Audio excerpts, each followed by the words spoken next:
Next up, we have unbreakable bowl and spoon. So I just like to have some kind of a little plastic bowl to eat out of, something light, but that's not going to break right away. So you don't want to like get a plastic, like a disposable plastic thing that is going to snap in half halfway along the trip. You want something of semi-decent quality, but something that's still, again, really lightweight. And then for a spoon, I just have one of these little like spork light my fire things. You can get these for like $2 at any of the outdoor stores, or just a regular spoon. Just make sure you get one that's not going to snap halfway along the trip and you have no eating utensil. They do have like fancy mess kit things that you can purchase. I'm sure if you've gone to like REI or Next Adventure, you've seen them that have like, here's a bowl and a plate and a fancy lid. Kind of, in my opinion, carrying those things is extra weight that you really don't need. If you really feel like you need your fancy cook set, it's on your back, not mine. But just make sure it's, what you need and what you're going to use. So that's why, for me personally, that's all I take for eating utensils. Next up is a thermos. So there are a couple main kinds of thermoses.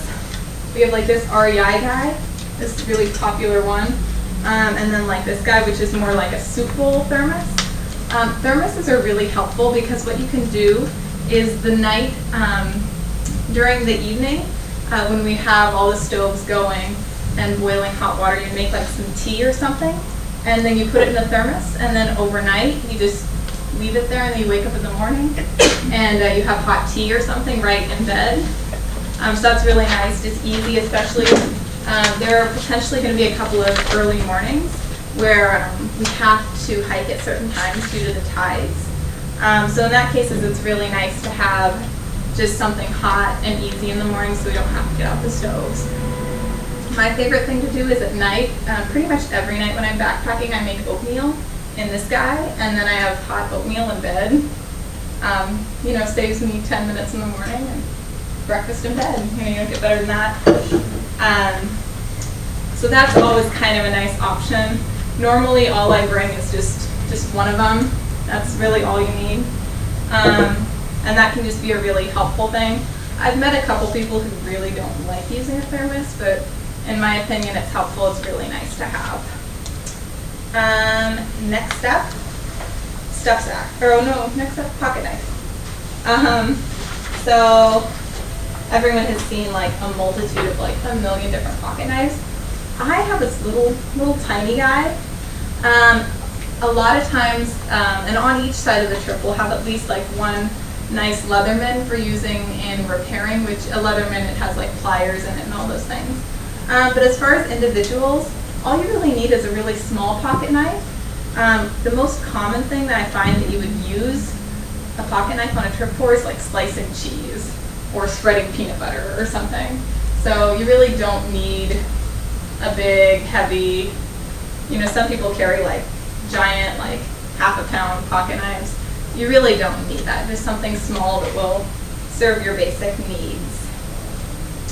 And along with the pocket knife, please don't bring fixed blade knives. That would be good. Next is stuff sacks. So stuff sacks are just little things like this. Some people hate stuff sacks and some people love them. I'm kind of in the middle. I think stuff sacks can be really helpful for gear organization. Just like right now, I kind of have just a bunch of random things, my headlamp, compass, and some other things just kind of thrown in here. It helps me organize my gear. So stuff sacks can be a really helpful thing. Along with stuff sacks, if you need to go purchase any of these things, which we don't want you guys to all go out and spend a bunch of money. Like, that's not the whole point of this. It's not like, here's all this stuff, go out and spend, $500. That's not the point at all. Stuff sacks, you can also use like Ziploc bags. If you get like heavy duty zipper bags, then you have a waterproof gear organization tool. So that's a really nice thing you can do for that instead as well. A couple bandanas is number 13. Bandanas can be really helpful to use the towel. You can also use them for just a multitude of different things as things come up on the trip. So they're just helpful to have. Number 14, 2 heavy-duty trash bags and 5 to 6 Ziploc bags. Those items are really nice for waterproofing. With the big heavy-duty trash bags, what you can do is you can line the main compartment of your big pack with a heavy-duty trash bag, then stuff all your stuff in there. Then you have a waterproof, your pack is made waterproof. And we do have like pack covers, which can be used to waterproof packs as well. But that's just a really good option to make sure that all your gear stays dry. It's really, really difficult to dry out gear once we're on the trail. So doing all the things we can ahead of time to make sure that our gear stays nice and dry is really important. Next up, we have a whistle. I have this little whistle that just lives on my pack. Having a whistle is always good. It's just communication, just in case anything happens. It's just a really good way to quickly get people's attention. So having a whistle somewhere in your pack that's easily accessible is a helpful thing. Next up, we have a compass.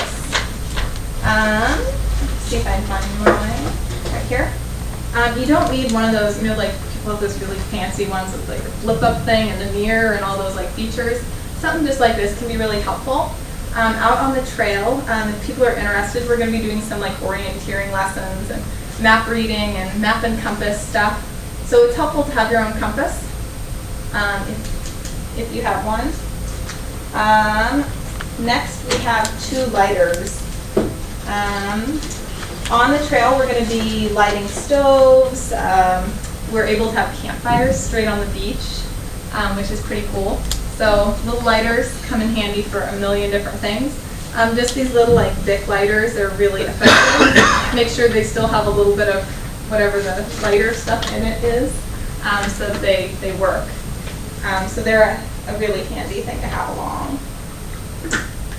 Number 18 I have on there as an emergency fire starter. It's a good idea for everyone pretty much to be, I would say, self-sufficient on the trail as far as what they have in their pack.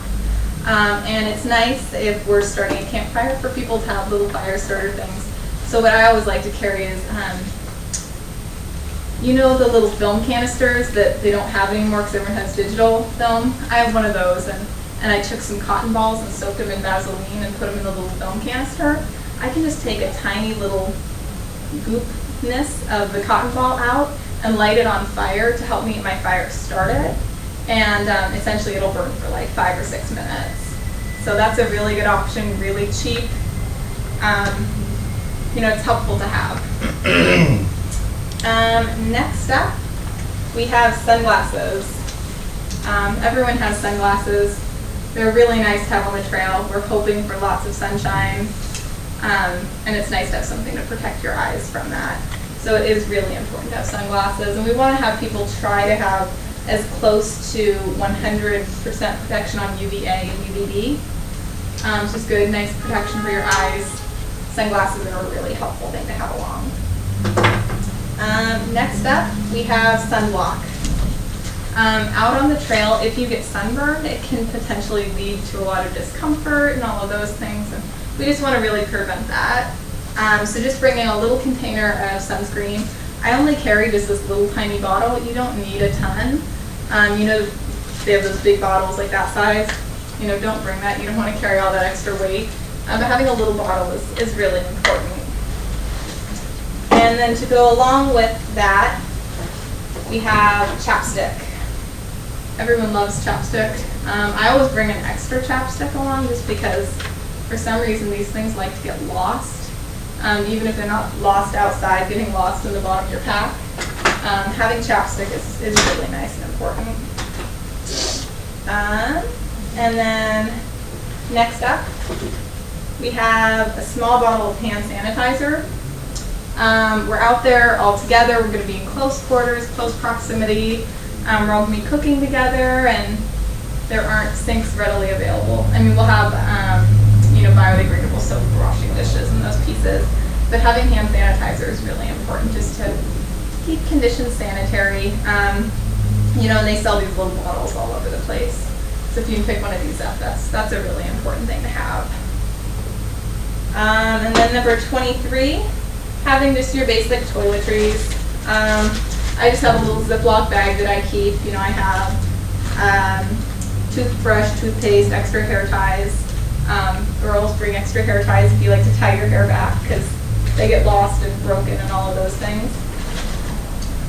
So everyone knows what toiletries that they would bring. To go along with that, having individual wet ones is really nice.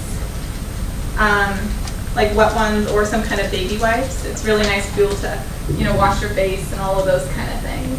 And, we don't easily have access to some of those things out there. It's not as easy as just, these guys are really convenient, really easy.